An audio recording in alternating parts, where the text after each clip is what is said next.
Olá! Hoje a gente vai mergulhar fundo num segredo muito bem guardado da música eletrônica. Um ingrediente invisível que os maiores DJs e produtores do mundo usam, não pra gente ouvir, mas pra gente sentir, literalmente.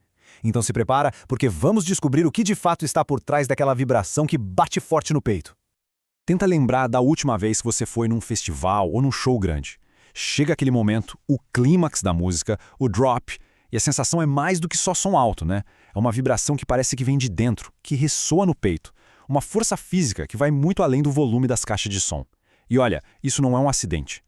E se essa sensação no corpo fosse, na verdade, uma ferramenta sonora? Uma arma secreta e invisível que foi cuidadosamente criada em estúdio e colocada ali de propósito para mexer com a energia da pista de dança e com a emoção de todo mundo. Pois é exatamente isso que acontece. Para começar, vamos entender a ciência por trás dessa vibração toda. O que é essa força exatamente? E por que ela mexe tanto com a gente mesmo sem que a gente consiga ouvir? O nome do responsável por tudo isso é infrassom. Pensa o seguinte, o som é uma vibração, certo? A velocidade com que ele vibra é medida em Hz. O ouvido humano, em média, consegue captar sons que vão de 20 Hz, que são aqueles graves bem profundos, até 20.000 Hz. Tudo que está abaixo de 20 Hz é infrassom. Nosso tímpano simplesmente não consegue vibrar tão devagar para registrar isso como um som, mas o nosso corpo inteiro consegue. A energia dessas ondas gigantes passa do que a gente chama de limiar tátil e a gente percebe como uma pressão, uma tremedeira. E não é qualquer vibração aleatória, não. A técnica é uma precisão cirúrgica. Os produtores focam em duas frequências principais, 17 Hz e 19 Hz. E a escolha não é à toa, viu? Cada uma delas tem um objetivo bem específico na hora de construir a jornada emocional do público, funcionando como ferramentas de precisão para criar tensão ou aquela euforia explosiva. A gente já vai ver como. Ok, mas como é que se cria essa vibração? Agora a gente vai dar um pulo nos bastidores, direto para o estúdio de produção, para entender direitinho como se projeta e se cria um som que, por definição, ninguém consegue ouvir. E esse é o grande desafio, o pulo do gato para o produtor. As caixas de som de estúdio normais, mesmo aquelas caríssimas com subwoofers potentes, não conseguem tocar essas frequências tão baixas direito. Então, como que eles vão esculpir, modelar e ajustar uma coisa que é inaudível no ambiente de trabalho deles? A solução é genial. O mais interessante aqui nesse kit de ferramentas é a peça-chave, o transdutor tátil. O mais famoso é o butt kicker. Pensa nele como um tipo de alto-falante que, em vez de empurrar o ar para fazer som, ele usa um pistão para chacoalhar a cadeira onde o produtor está sentado. É isso mesmo. Usando um programa de áudio, ele cria os tons puros de 17 e 19 Hz. E, em vez de ouvir, ele sente a vibração no próprio corpo. Isso dá um controle físico, tátil, sobre a intensidade do tremor. Então, o processo todo se resume a esses 4 passos. Primeiro, o produtor gera os tons. Segundo, ele sente esses tons no corpo com o transdutor, ajustando o volume até chegar na intensidade física que ele quer. Terceiro, que é a parte mais artística, ele vai esculpir o envelope dessa vibração, ou seja, como ela começa, se mantém e termina, para que ela se encaixe perfeitamente na energia da música.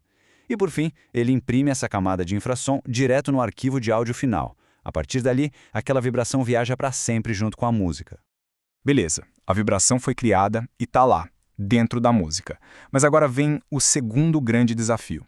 Como garantir que ela vai chegar na pista de dança se os próprios sistemas de som gigantescos dos festivais são projetados para bloquear esse tipo de frequência?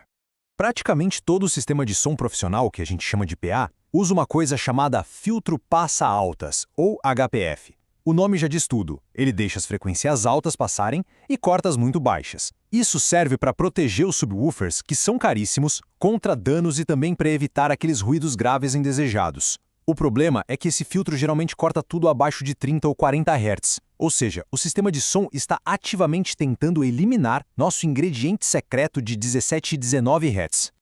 A grande sacada para driblar isso está no jeito que esses filtros funcionam. Eles não são uma parede de tijolos, um corte seco. Pelo contrário, eles têm uma atenuação gradual, que a gente chama de roll-off. Pensa que é mais como uma rampa do que um penhasco. A energia das frequências abaixo do corte vai diminuindo aos poucos, e isso abre uma brecha para que uma parte dela consiga vazar pelo filtro. E esses números aqui mostram o tamanho desse vazamento. A energia do infrassom é reduzida em uns 15 a 20 decibéis. Pode parecer uma perda gigantesca de potência, mas a energia que consegue sobreviver e escapar por essa frestinha do filtro é mais do que suficiente para chegar na galera. Não chega como som, claro, mas chega como aquela vibração física que o produtor desenhou lá no estúdio. É um verdadeiro truque de engenharia sonora. Agora que a gente já entendeu toda a jornada técnica do estúdio até ao palco, vamos voltar para a intenção artística por trás disso tudo. Por que ter todo esse trabalho? A resposta está em manipular a emoção e a energia da pista. Usar o infrassom não é um truque barato, é o que os especialistas chamam de dramaturgia sonora. É a arte de contar uma história, de construir uma narrativa emocional usando o som. Só que nesse caso, a história é contada diretamente para o corpo do público. É algo bem parecido com o que fazem em trilhas de filmes de terror, quando usam frequências inaudíveis para criar aquela sensação de medo, de ansiedade, um pouco antes do susto. E essa dramaturgia é executada com uma precisão impressionante. No momento que antecede o drop, o objetivo é criar tensão, deixar todo mundo na expectativa. Para isso, eles usam a frequência de 17 Hz sozinha. Ela cria uma pressão física sutil que deixa o público inquieto, sem nem saber direito por quê. E aí, no drop, o objetivo é a explosão, a euforia. As duas frequências 17 e 19 Hz estão disparadas ao mesmo tempo. A interação entre elas cria um batimento, uma pulsação de 2 Hz que a gente sente como um soco de energia no peito, amplificando o impacto do momento de uma forma surreal. Mas o grande poder dessa ferramenta está em não usá-la o tempo todo. O que esse gráfico mostra é o chamado ciclo de trabalho. Num set de 90 minutos, por exemplo, o infrassom é usado por no máximo uns 20 minutos, ou seja, só em 22% do tempo. Esse uso estratégico é fundamental para evitar que o corpo se acostume e para garantir que cada vez que a vibração entra, o impacto seja máximo. Até agora a gente falou muito sobre sensações, sobre o que se sente. Mas como é que a gente sabe que isso é real e não só um efeito psicológico, um placebo? A resposta está na medição objetiva. Vamos ver como essa força invisível é comprovada pela ciência.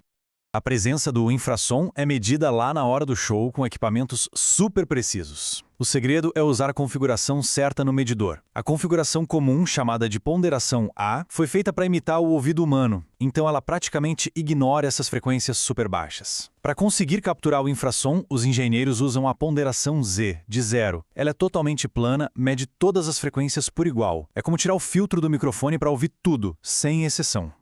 E esse gráfico aqui mostra perfeitamente o que esses medidores flagram. Durante uma parte normal da música, o nível de energia medido em dBz é o nosso ponto de partida. Mas repara, quando o infrassom de 17 Hz do pré-drop é ativado, a gente vê um salto claro, um pico de energia. E no momento do drop, com as duas frequências juntas, o pico é ainda maior. Isso é a prova física irrefutável de que uma quantidade gigantesca de energia de baixa frequência está sendo injetada na música de propósito. E essa citação, tirada de um dos protocolos técnicos analisados, resume tudo de forma brilhante. O infrassom é entregue ao público não como um som, mas como a vibração física que sentimos. O objetivo final nunca foi fazer um som para ser ouvido, mas uma força para ser sentida, transformando a música em uma experiência de corpo inteiro. Então, para a gente amarrar tudo, a gente viu que o infrassom é uma ferramenta para fazer o público sentir a música. A gente aprendeu que ele é projetado em estúdio usando transdutores táteis, de um jeito bem físico. Entendemos como ele sobrevive aos filtros dos sistemas de som através de um vazamento controlado. E, o mais importante, vimos que o uso disso tudo é uma forma de arte, uma dramaturgia sonora para criar tensão e euforia. Portanto, da próxima vez que estiver num show, quando aquele drop vier com uma força que parece que vai parar o coração por 1 segundo, preste atenção. Agora se sabe que não é só o volume. É muito provável que seja o trabalho intencional de um artista usando o poder invisível do infrassom para se conectar com as pessoas num nível puramente físico. A pergunta que fica no ar é: o que se está sentindo de verdade? É só música ou é algo a mais?